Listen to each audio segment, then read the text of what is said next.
जोहार। जोहार दादा। जोहार नेहा जी। कैसे हैं दादा आप? बिल्कुल ठीक है, तुम कैसी हो? हम भी ठीक है दादा। तो चलिए, आज के इस खास कार्यक्रम कृषि दर्शन में किसान भाइयों आप सभी लोगों का बहुत बहुत स्वागत है।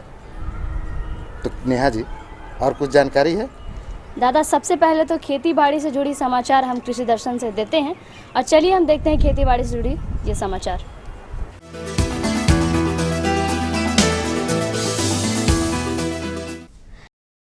नमस्कार, कृषि समाचार में आपका स्वागत है। मैं हूं संयुक्ता। आइए देखते हैं आज कृषि समाचार में क्या है खास। जैविक खादों का ज्यादा इस्तेमाल हो, इसके लिए चलाया जा रहा है प्रोत्साहन कार्यक्रम। गृहवाटिका से है बहुत सारे फायदे।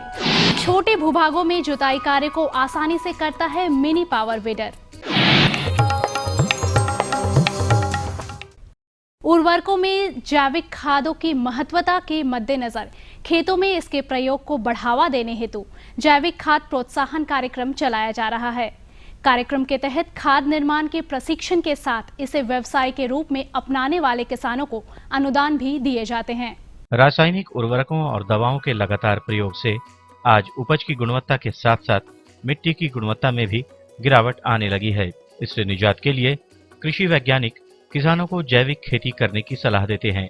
इसी विषय को गंभीरता से लेते हुए जैविक खाद प्रोत्साहन कार्यक्रम चलाया जा रहा है। कार्यक्रम के अंतर्गत किसानों को जैविक खाद बनाने के प्रशिक्षण के साथ साथ खाद निर्माण को व्यवसाय के रूप में अपनाने वाले कृषकों को अनुदान भी दिया जाता है। सामान्यतः हम अपने घर के आगे पीछे या आसपास की जमीन को यूं ही अनुपयोगी छोड़ देते हैं। हम इसका उपयोग गृह वाटिका बनाकर और उसमें तरह तरह के फल और सब्जियां उपजा सकते हैं। इससे हमें क्या लाभ हो सकते हैं, बता रहे हैं हमारे कृषि विशेषज्ञ। किसान भाई एवं बहनें, आप सब्जियों का उत्पादन तो अवश्य करते हैं और फल का भी उत्पादन करते हैं, किंतु यह सिर्फ खेतों तक ही सीमित होता है और आपके घर के सामने की ज़मीन या बगल की ज़मीन या पीछे जो होता है वो ज़मीन जो है खाली और पड़ती ही पड़ा रह जाता है।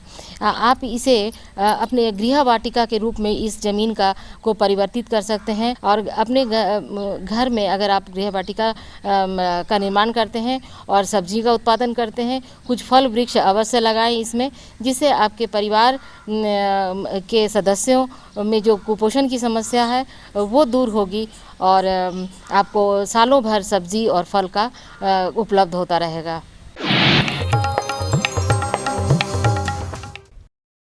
सब्जियों की खेती करने वाले कृषक आने वाले मई महीने में फ्रेंच बीन लगा सकते हैं। इन दिनों फ्रेंच बीन की लत्तेदार किस्में लगाई जाती हैं। लत्तेदार फ्रेंच बीन की केतकी वेंडर, बिरसा प्रिया और स्वर्ण लता प्रभेद अच्छी फलन देने वाली होती है। फ्रेंच बीन की दो प्रकार की किस्में हमारे किसान भाई लगाते हैं, एक लत्तेदार किस्में और दूसरा झाड़ीदार किस्में। आने वाले समय यानी मई महीना लत्तेदार फ्रेंच बीन लगाने के लिए उत्तम समय है। इस फ्रेंच बीन के केतकी वंडर, बिरसा प्रिया और स्वर्णलता प्रभेद झारखंड की मिट्टी और जलवायु के लिए अच्छी होती है और बेहतर उपज प्रदान करती है। इन किस्मों के 25 से 30 किलोग्राम बीज प्रति हेक्टेयर की दर से बुआई कर और उचित कृषि कार्यों को करके 125 से 150 क्विंटल उपज प्राप्त की जा सकती है। लत्तर वाली या कद्दू वर्गीय सब्जियों में अन्य कीटों के साथ लाल भृंग नामक कीट लगते हैं। लाल भृंग कीट के शिशु फसल की पत्तियों को खा जाते हैं, जिससे पौधों को काफी नुकसान होता है और फलन अच्छी तरह नहीं हो पाता। इस कीट का नियंत्रण कैसे करें, आइए जानते हैं हमारे कृषि विशेषज्ञ से। अभी किसान भाइयों, लत्तेदार कद्दू वर्गीय सब्जी आपके खेत में होगा, उसमें आपका लाल भृंग करके कीड़ा आता है, जिसके लिए आप लोग मालाथियन डस्ट धूल के रूप में रहता है, इसका 2 ग्राम 1 लीटर पानी मिलाकर इसका छिड़काव करें तो आपका लाल भृंग से निजात मिलेगा।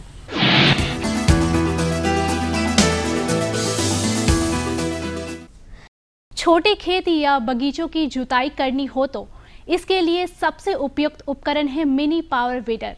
ये उपकरण छोटे भूभागों में जुताई कार्य को बहुत आसानी से करता है और इसे चलाना भी बहुत आसान है। ये ट्रॉली नुमा दिखने वाला उपकरण छोटे खेतों एवं बागीचों में जुताई करने के काम में आता है। इसका नाम है मिनी पावर वीडर। स्थानीय लोग इसे मिनी ट्रैक्टर भी कहते हैं।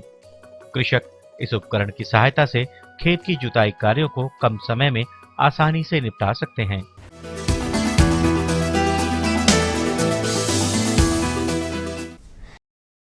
आइए मिलते हैं एक प्रेरणा स्रोत सफल किसान से जो आधुनिक खेतीबाड़ी द्वारा अच्छी फसल उपजाने में माहिर है।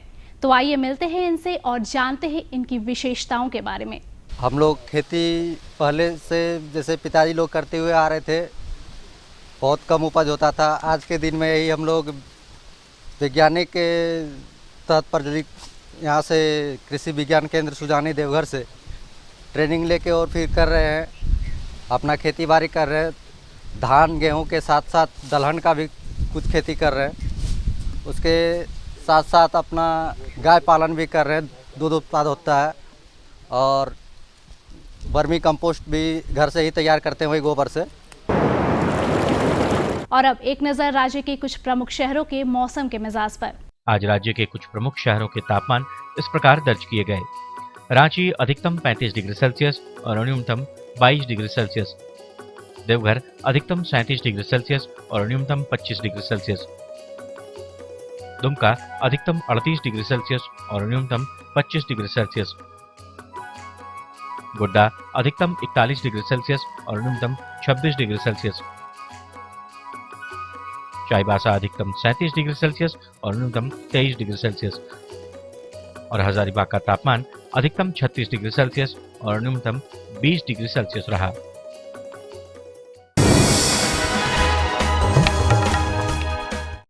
और अब मंडी भाव में आइए नजर डालते हैं अनाजों के भाव पर। आज राज्य के विभिन्न मंडियों में खाद्यान्नों के मूल्य आंशिक उतार चढ़ाव के साथ लगभग सामान्य रही। चावल और गेहूं के मूल्य पूर्ववत रहे। दलहन और तेलहन अनाजों के भावों में हल्की तेजी देखी गई। उधर सब्जी मंडियों में नए हरी सब्जियों की आवक से तेजी का रुख है। आइए आज बिके कुछ प्रमुख अनाजों के भावों पर नजर डालते हैं। चावल मध्यम न्यूनतम 2200 रुपए से लेकर अधिकतम 2500 रुपए। चावल उत्तम न्यूनतम 2600 रुपए से लेकर अधिकतम 4200 रुपए। गेहूं न्यूनतम 1600 रुपए से लेकर अधिकतम 2100 रुपए। दाल अरहर न्यूनतम 5800 रुपए से लेकर अधिकतम 7200 रुपए। दाल मसूर न्यूनतम 4550 रुपए से लेकर अधिकतम 5100 रुपए। दाल चना न्यूनतम 3800 रुपए से लेकर अधिकतम 4500 रुपए। चीनी न्यूनतम 3400 रुपए से लेकर अधिकतम 3600 रुपए। आलू न्यूनतम 800 रुपए से लेकर अधिकतम 1200 रुपए।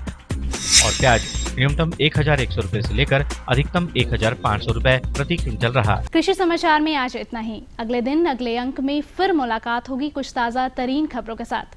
तब तक के लिए दीजिए इजाजत। नमस्कार, जोहार।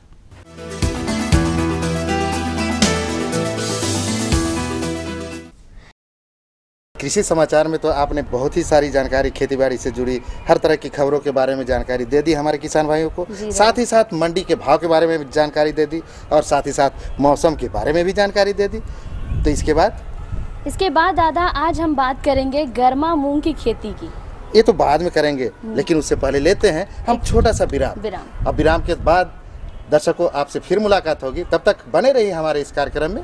हम मिलते हैं छोटे से विराम के बाद। ये लो और बताओ। बस। अरे ये क्या भैया जी, बस इतनी सी रासायनिक खाद? किसानी छोड़ रहे हो क्या? किसानी नहीं, नादानी छोड़ रहे हैं। मिट्टी की जांच कराई है। अब तो लाला जी जितनी जरूरत है उतने ही उर्वरक खेत में डालेंगे। हाँ किसान भाई आज ही अपने जिले की नजदीकी भूमि परीक्षण प्रयोगशाला में मिट्टी की जांच जरूर करवाएं और मिट्टी में पोषक तत्व, नमी व पौधे के विकास को देखते हुए केवल जरूरत के अनुसार ही पोषक तत्व डालें। और हाँ, मिट्टी में गंधक, जस्ता, बोरोन जैसे सूक्ष्म पोषक तत्वों का पता लगाना भी न भूलें। उर्वरक और जैविक खाद के सही उपयोग से भूमि का उपजाऊपन बनाए रखें, उत्पादकता बढ़ाएं, खर्चा घटाएं और बहुमूल्य विदेशी मुद्रा बचाने में भी सहयोग दें। और हाँ, धीमी गति से नाइट्रोजन उपलब्ध कराने वाले उर्वरकों जैसे नीम लेपित यूरिया को प्राथमिकता दें और यूरिया का पत्तों पर छिड़काव करें। अरे वाह, तू तो सचमुच समझदार हो गया रे। अधिक जानकारी के लिए संपर्क करें जिला कृषि अधिकारी या किसान कॉल सेंटर। विराम के बाद आप सबका बहुत बहुत स्वागत है। दादा, हम विराम से पहले हम बात कर रहे थे गर्मा मूंग की उन्नत खेती के बारे में। अच्छा। दादा, गर्मा मूंग की जो खेती होती है उसमें जो उन्नत बीज हम कैसे डालें और उनमें जो कीट लग जाते हैं उनसे कैसे बचा जाए? बिल्कुल सही बात बोली। किसान भाइयों, आप गर्मी के मौसम में मूंग की खेती करते होंगे और जानते हैं कि नेहा जी, हम लोग मूंग दाल की जो हम लोग उपयोग करते हैं खाने के ये में, तो किसान भाइयों आपको मालूम होगा कि आप मूंग की खेती करते हैं तो उसमें जो खेती करके जो बाज़ार में ले जाते हैं उसमें आपको मुनाफा भी होता होगा, लेकिन आप उसमें ज़्यादा सोचते होंगे कि हमारे जो मूंग की खेती करते हैं उसमें ज़्यादा से ज़्यादा उपज हो। उसके लिए आपको क्या क्या करना पड़ेगा, कौन कौन सी तकनीकी अपनानी पड़ेगी, कौन कौन से उर्वरक खाद डालने पड़ेंगे, इसके बारे में हमें जानकारी देने के लिए हमारे पास विशेषज्ञ हैं। और दादा हमारे विशेषज्ञ हैं मनोज कुमार जी। किसान भाई नमस्कार, कृषि दर्शन के इस कार्यक्रम में आपका स्वागत है। किसान भाइयों, कृषि दर्शन की टीम आज कृषि विज्ञान केंद्र गिरिडीह आई है, जहां आज हम बात करेंगे गर्मा मूंग की उन्नत खेती के बारे में। इस विषय पर जानकारी देने के लिए आज हमारे साथ हैं यहीं के वैज्ञानिक मनोज कुमार जी। आइए इनका स्वागत करते हैं। मनोज जी, आपका हमारे इस कार्यक्रम में स्वागत है। स्वागत है। मनोज जी, जैसा कि गेहूं कटने की समय आ गई है, ठीक, इसके बाद हमारे किसान भाइयों के खेत जो है खाली पड़ी रहती, तो अब समय आता है कि गर्मा मूंग की खेती जो किसान भाई करना चाहते हैं उनके लिए आप क्या संदेश देना चाहते हैं और कैसे वो करना चाहते हैं, इसके बारे में बताएं। किसान भाइयों, सबसे पहले हम बताना चाहेंगे कि गर्मा मूंग की खेती करना बहुत ही आसान है। अगर गेहूं की कटाई अभी होने वाली है, उसके बाद हम लोग गर्मा मूंग की खेती करके भी हम लोग अच्छा लाभ ले सकते हैं। तो गर्मा मूंग में सबसे पहले बहुत ज़्यादा खेत की तैयारी की आवश्यकता नहीं होती है, लेकिन अगर हमको अच्छा उपज लेने की आवश्यकता है तो हम लोग एक बार उसको हैरो चला करके भी हम लोग सिर्फ सिंचाई करके हम लोग गर्मा मूंग की खेती कर सकते हैं। और उसके लिए सबसे ज़रूरी एक चीज़ हम किसान भाइयों से कहना चाहेंगे कि एक राइजोबियम कल्चर से इसको उपचारित करके अगर हम लगाते हैं तो और अधिक उपज की आवश्यकता होती है। मनोज जी, आप हमारे किसान भाई को बताएं कि गर्मा मूंग लगाने का सही समय क्या होता है। गर्मा मूंग का समय सही लगाने के लिए 15 अप्रैल से पहले अगर हम लोग लगा लें तो अति आवश्यक है वो लगाना। गर्मा मूंग के लिए सबसे पहले दोमट मिट्टी देखा गया कि अगर जिसका pH 7 है उसके लिए हम लोग गर्मा मूंग ज़्यादा अच्छा उपज उस मिट्टी में देखा गया है। इसके लिए हम किसान भाइयों को हम सलाह देंगे कि अगर मिट्टी जांच करा लिया जाए और देखा जाए कि कितना pH है, वो अल्कलाइन है कि एसिडिक है कि न्यूट्रल है। अगर वो 7 है तो वो अच्छा उपज, उसमें किसान भाइयों को कभी हानि नहीं होगा खेती करने से। मनोज जी, क्या इसके लिए बीजोपचार की भी आवश्यकता पड़ती है, और आवश्यकता पड़ती है तो वो किस प्रकार हमारे किसान भाई करें? पहले तो किस्म बताना चाहेंगे कि आप किन किन किस्म का उपयोग करें तो अच्छा होगा। इसके लिए पूसा बैसाखी है, पंत मूंग 1 है, ये नई दिल्ली आई के द्वारा रिलीज़ किया हुआ किस्म है, जो कि अगर हम कोई भी फफूंदी नाशक से अगर हम उसको बीज उपचारित करके लगाते हैं तो किसान भाइयों को लगाने के बाद वो कभी घाटा नहीं होगा और फसल अच्छी होगी। मनोज जी, ये तो बात आपने बता दी कि बीजोपचार एवं किस्मों की। अब बात आती है कि किसान भाई जब हमारे गर्मा मूंग की खेती करेंगे तो वो किस प्रकार इसको अपने खेतों में लगाएंगे? सबसे पहले तो गर्मा मूंग जब हम लगाते हैं तो वो 2 तरह से हम लोग लगा सकते हैं। एक तो हम लोग छिटका विधि बोलते हैं, छिटक करके भी लगा सकते हैं, एक पंक्ति में भी लगा सकते हैं हम लोग। लेकिन दोनों विधि में हम लोग को ध्यान देना है कि सिंचाई की आवश्यकता होती है और कब सिंचाई करना चाहिए, ये हम लोग को हमेशा ध्यान देने की आवश्यकता होती है। किसान भाइयों, सबसे पहले सिंचाई, अगर हम सिंचाई की बात करते हैं तो दोनों विधि से लगाने के बाद सिंचाई हम लोग 7 से 10 दिन के अंतराल पर हम लोग करते हैं सिंचाई, जिसमें कि अंतिम सिंचाई हम लोग को जब फूल आने लगता है तो उस समय हम लोग को सिंचाई पर बहुत अति आवश्यक है ध्यान देने का। और हम लोग 4 से 5 बार हम लोग सिंचाई करना अति आवश्यक है, हम लोग सिंचाई करते हैं। तो इन दोनों विधि से करने के बाद हम लोग को सिंचाई पर ध्यान देने की आवश्यकता है। और किसान भाई, इसके पहले हम बताए थे बीज उपचारित करने का तरीका, तो हम ये बेवेस्टिन का 2 ग्राम बेवेस्टिन ले करके अगर हम बीज को अच्छा से मिक्स करके और फिर उसको छाया में हम लोग उसको सुखा देते हैं, उसके बाद अगर खेत में अगर हम लोग लगाते हैं तो बीमारी लगने की संभावना कम होती है। इसलिए हम लोग इन दोनों चीज़ों पर अति आवश्यक है ध्यान देने, बीज उपचारित और कैसे करें और सिंचाई कब करें। उसके बाद हम लोग आते हैं कि हम लोग उर्वरक की मात्रा, हम लोग किसान भाइयों अगर संतुलित उर्वरक की मात्रा हम लोग डालते हैं तो भी हम लोग को मूंग की खेती से अच्छा लाभ मिलता है। उसके लिए हम लोग नाइट्रोजन, फास्फोरस और पोटास तीनों हम लोग डालते हैं, जिसमें नाइट्रोजन का हम लोग डोज डालते हैं 20 से 30 केजी पर हेक्टेयर और फास्फोरस का हम लोग डालते हैं 50 से 60 केजी पर हेक्टेयर और पोटास हम लोग 30 से 40 पर केजी हेक्टेयर हम लोग डालते हैं। और इस संतुलित मात्रा पर ध्यान देने की आवश्यकता है कि हम लोग इससे यही संतुलित डोज डालें ताकि हम लोग का उपज अच्छा हो सके। अब बात आती है कि खरपतवार नियंत्रण हमारे किसान भाई किस प्रकार करें। 20-25 दिन के बाद हम लोग निकाई करते हैं और उसके लिए हम लोग 2,4-D का भी यूज करते हैं। विडिसाइड है, वो कीड़ा जो उसमें लगता है उसको वो मारते, जिसके चलते हमको फसल में हानि नहीं होता है और फसल मेरा अच्छा होता है। लेकिन 20 से 25 दिन के बाद हम लोग उस पर 1 से 2 बार हम लोग निकाई गुड़ाई करते हैं। मनोज जी, यहाँ आपने उल्लेख किया कीड़े लगने की, तो हमारे किसान भाई जो घर में मूंग की खेती कर रहे हैं वो कैसे पहचानेंगे कि उनके खेतों में खड़ी फसल में कीड़े लगे हैं और इसका वो निदान किस प्रकार करेंगे? ये खेतों में जब वो हम किसान भाइयों को ध्यान देना होगा कि जब हमारा वो फसल का जो वो हमारा पत्ता है वो कभी कभी क्या होता है कि वो हम देखते हैं कि वो बीमारी से ग्रसित हो गया, वो सूखने लगता है, उसमें बहुत सारा लाही होता है, सफ़ेद मक्खी होता है, ये सब सारे चीज़ के प्रभाव से वो उसमें हानि पहुंचाता है। उसके चलते हम लोग कीटनाशक का प्रयोग करते हैं और कीटनाशक का उचित डोज देने के बाद हम लोग उससे मुक्ति पा सकते हैं। किसान भाइयों, कीड़े की रोकथाम के लिए क्लोरोपाइरीफॉस नाम की दवा आती है, जिसको कि 1 ml पर लीटर पानी में घोल करके अगर हम लोग स्प्रे करते हैं तो हमको उससे उस कीड़े से, उस बीमारी से हम बच सकते हैं।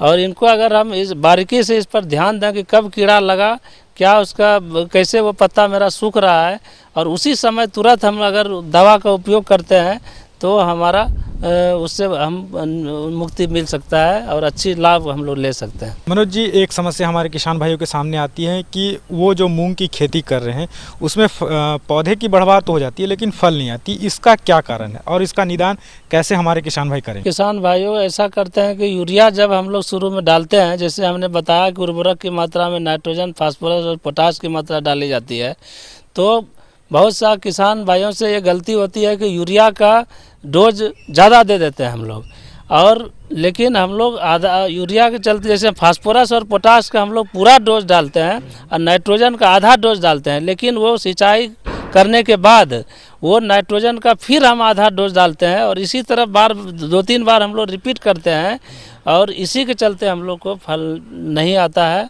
और इस पर हम लोग को ध्यान देने की आवश्यकता है। मनोज जी, आप हमारे किसान भाइयों को चलते चलते क्या संदेश देना चाहेंगे कि वो अधिक से अधिक फसल मूंग की खेती करके लाभ कमाएं? अभी गेहूं करने के बाद अगर आप खेत खाली रखते हैं तो आपको कुछ नहीं मिलेगा। अगर ग्रीष्मकालीन मूंग की खेती इन सिलसिलेवार ढंग से अगर उचित मात्रा में जितनी चीज़ हमने बताया, अगर उर्वरक की मात्रा, सिंचाई कब देना है, बीज की मात्रा क्या, इन सारी बातों पर अगर ध्यान दें तो आप अच्छे लाभ ले सकते हैं गर्मा मूंग की खेती में।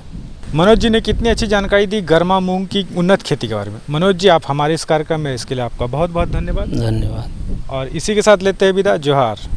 तो दादा, देखा आपने, किसान भाइयों को हमारे विशेषज्ञ ने बहुत सारी जानकारियाँ दी। बिल्कुल। और हम कोशिश करेंगे कि इससे ढेर सारी जानकारियों के साथ उन्हें काफ़ी लाभ पहुँचेगा। बिल्कुल बिल्कुल। अब आगे अंक में हम बात करेंगे दादा गर्मा धान की देखभाल के बारे में।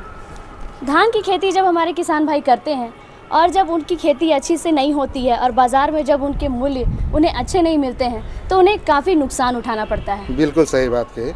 गर्मा धान की खेती तो किसान भाई अक्सर ही करते हैं और उसमें जो भी कमी आती है, जैसे कीट लग जाना होता है, जैसे उर्वरक खाद नहीं डाला उसके चलते फसल में प्रभाव पड़ता है, या तो फिर और भी तरह की जो खामियां हैं उसके चलते प्रभाव पड़ता है, तो इससे किसान भाइयों को बहुत ही नुकसान उठाना पड़ता है। तो क्यों ना हम लोग जानते हैं गर्मा धान की देखभाल कैसे करें, उसके बारे में जानकारी लेते हैं हमारे विशेषज्ञ मधुकर कुमार जी से। जी किसान भाइयों नमस्कार, कृषि दर्शन कार्यक्रम में आपका बहुत बहुत स्वागत है। किसान भाइयों, कृषि दर्शन की टीम आज कृषि विज्ञान केंद्र गिरिडीह में है और आज हमारे साथ बातचीत करने के लिए हैं यहीं के एक वैज्ञानिक मधुकर कुमार जी। ये हमें जानकारी देंगे कि गर्मा धान की देखभाल कैसे की जाए। आइए सबसे पहले इनका स्वागत करते हैं। मधुकर जी, आपका हमारे कार्यक्रम में बहुत बहुत स्वागत है। धन्यवाद संजय जी। जैसा कि हमने विषय चुना है कि गर्मा धान की देखभाल कैसे करें, तो अभी गर्मा धान चूँकि ये खेतों में लगा चुके हैं हमारे किसान भाई, तो इस वक्त सबसे प्रारंभिक जो देखभाल है वो क्या है, किसान भाई कैसे करें? देखिए संजय जी, हमारे किसान भाई जो हैं, गर्मा धान तो हमारे झारखंड में बहुत कम मात्रा में होती है, लेकिन जिस एरिया में भी हो रहा है, जहाँ जो पानी की मात्रा जो है सबसे बड़ा प्रॉब्लम है झारखंड में, और गर्मा धान वहीं होता है जहाँ छोटा छोटा जो हर टाइप का वो हल्का हल्का पानी रिस्क के आता है, और हमारे वहाँ सिंचाई की जो सुविधा होती है वहीं हम गर्मा की खेती करते हैं। गर्मा जो है प्रायः ऐसे जहाँ हमारा तालाब है, कुआं है, वहाँ तो हम मुख्यतः सब्जी की खेती कर लेते हैं, लेकिन जहाँ बड़े बड़े तालाब हैं और बड़े बड़े जो झरने हैं, वहाँ से जो पानी रिस के जो आती है, वहाँ हम गर्मा धान की खेती कर रहे हैं। इसका अभी सबसे बड़ा प्रॉब्लम ये है कि अभी जो मौसम अचानक चेंज होगा, मौसम चेंज होगा तो हमारे यहाँ पानी की मात्रा कम हो जाएगी, पानी की मात्रा कम होगी, दरार फटेंगी। जब खेत में धान की खेत में दरार फट जाए तो हमारा उपज में ह्रास हो जाएगा, इसलिए उस समय हमें सिंचाई की व्यवस्था करनी होगी। सिंचाई हमें 15 से 20 दिन पे ऐसे कर देना चाहिए। ऐसे तो हमें सिंचाई जो है 5 से 7 दिन पे करना चाहिए, लेकिन हमारे यहाँ झारखंड में पानी की मात्रा कम है, इसलिए 15 से 20 दिन पे भी अगर गर्मा धान में सिंचाई करते हैं तो हमारा उपज ठीक से हो जाएगा। गर्मा धान में और जो खरीफ का धान है, दोनों में उर्वरकों की मात्रा के क्या अंतर पड़ता है? खास गर्मा के धान में हमारे किसान भी उर्वरक कब कब प्रयोग करें और कितनी कितनी मात्रा में प्रयोग करें? गर्मा धान में हमारी जो उर्वरक की मात्रा है और मुख्य धान जो हम फसल जो लगाते हैं, जो बरसात में जो लगाते हैं, उस समय और इस समय में हमारा जो है खाद की मात्रा थोड़ा सा कम लगता है। इसलिए कहे कि उस समय जो है खाद की मात्रा जितना हम देते हैं वो खाद की मात्रा हमारे कुछ बह जाती है। अच्छा। पानी जो बरसात की पानी जो होती है उसमें यूरिया की मात्रा थोड़ा बह जाती है, और यहाँ जो है हम खाद की मात्रा हम थोड़ा कम देते हैं। थोड़ा कम देने से भी हमारा उपज एज यूजुअल होता है, जितना कि हमारे बरसात के समय में जो आपका यूरिया हम देते हैं सो। ऐसे 120 केजी यूरिया हम मुख्य खेत में देते हैं बरसात के समय, और इस समय हम 100 केजी जो है गर्मा धान में हम देते हैं। 50 केजी तो हम खेत की जिस समय तैयारी करते हैं उस समय किसान भाई दे दिए होंगे, और जो बचे 50 केजी वो अभी के समय में एक बार जब जिस समय अभी जो बयान जो हो रहा होगा, जैसे कि अभी फरवरी के लास्ट में और मार्च के फर्स्ट वीक में हमारे किसान भाई ये धान की बिचड़ा लगाए होंगे, तो अभी कल्ले निकलने की उसमें समय है। तो इस समय अगर पहला डोज जो है अगर दे देते हैं, जो 25 केजी जो है अगर अभी देते हैं तो कल्ले की मात्रा ज़्यादा होगी, और ये 25 केजी जिस समय फूटने का समय जब होगा उस समय अगर दें तो हमारा ये 100 केजी हमारे धान के लिए बहुत अच्छा है। यूरिया, पोटास और स्फूर तो हम पहले जिस समय खेत की तैयारी किए हैं उस समय हम दे दिए होंगे। मधुकर जी, अब बताइए हमारे किसान भाइयों को कि जो गर्मा धान हमारे किसान भाई लगाए हैं उसमें कौन कौन से कीटों का प्रकोप होता है, और कैसे हमारे किसान भाई उसकी पहचान करें कि इन कीटों का प्रकोप हमारे फसल में हो चुका है? गर्मा फसल में ऑलरेडी सूरज की रोशनी इतनी पड़ती है कि फसल में कीड़े कम लगते हैं। कहे कि उसके अंडे और जो बच्चे होते हैं वो सूरज की रोशनी में मर जाते हैं, लेकिन फिर भी तना लपेटक, पत्ता लपेटक और तना छेदक, ये दो कीड़ा है। ये धान में जो अभी की धान जो हम लगाए हैं, इस धान में आपके ये 2 कीड़े आपके ज़रूर लगेंगे। इसके बचाने के लिए आपको इंडोसल्फान स्प्रे कर सकते हैं। इंडोसल्फान 2 ml प्रति लीटर पानी में दे सकते हैं, और नहीं तो इमिडाक्लोप्रिड 1 ml प्रति लीटर पानी में अगर स्प्रे करते हैं तो हमारे ये तना छेदक और पत्ता लपेटक जो कीड़े हैं वो मर जाएंगे। अब अभी गर्मा धान में कौन कौन से रोग लगते हैं और इसका निदान हमारे किसान भी कैसे करें, इसके बारे में। ये गर्मा धान में जिस समय फूटने लगता है उस समय पीले पीले धब्बे के आकार के बन के आपके जो बाली होती हैं, बाली के ऊपर में पीले पीले धब्बे रंग के हो जाते हैं, पीले पीले रंग के या काले काले हो जाते हैं, फॉल्स स्मॉट हो जाते हैं। इन सब से बचने के लिए आपको बैवेस्टिन जो है कार्बेंडाजिम 2 ग्राम प्रति लीटर पानी में आप इसे स्प्रे कर दें।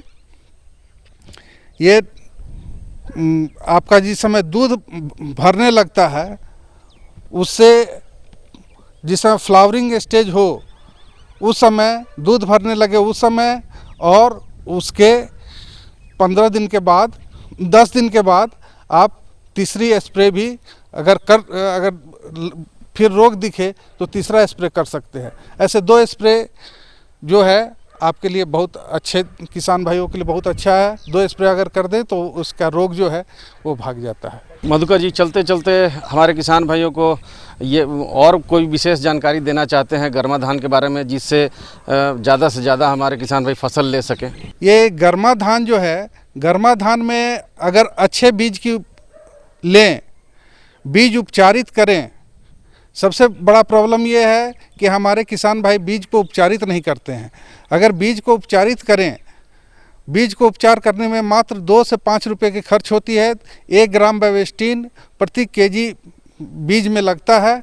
इसे हल्का पानी देकर, इतना पानी दें कि वो बीज के साथ वो सना जाए, और सान के उसके बाद आधे घंटे तक उसको छाया में रख दें, और उसके बाद अगर उसको खेत में लगाते हैं तो जितने भी रोग हैं जैसे फॉल्स स्मॉट है, इसमें दूधिया रोग भी आता है, वो काला काला धब्बा आता है, पीला पीला जो आपका पीला पीला धब्बा जो बन जाता है, ये सब जो रोग है, ये सब रोग आपका नहीं लगेगा। मधुकर जी, आप हमारे कार्यक्रम में आए, इसके लिए आपका बहुत बहुत धन्यवाद। धन्यवाद। तो दादा, हमने ढेर सारी जानकारियां गर्मा धान की देखभाल के लिए हमारे विशेषज्ञ ने किसान भाइयों को बता दिया। बिल्कुल। अब तो समय समाप्त होने चला है दादा। बिल्कुल सही बात बोले किसान भाइयों। बातें करने का तो बहुत जी जा रहा है, लेकिन बात है कि समय हमें इजाज़त नहीं दे रहा है। तो जाते जाते हम आपसे कहना चाहेंगे कि हमारा ये कार्यक्रम आपको कैसा लगा, इसके बारे में अगर आपके पास कोई सुझाव हो या फिर कृषि से संबंधित खेती बाड़ी से जुड़ी कोई समस्या हो तो उसके बारे में ज़रूर से ज़रूर हमें खत लिख भेजिए। और खत लिखने के लिए हमारा पता है कार्यक्रम कृषि दर्शन, कृषि प्रकोष्ठ, द्वारा निदेशक, दूरदर्शन केंद्र, रातू रोड, रांची, पिन संख्या 834001। तो किसान भाइयों, इस पते पर आपके खतों का रहेगा हमें इंतज़ार। तब तक के लिए दीजिए हमें और हमारी कृषि टीम को इजाज़त। जोहार।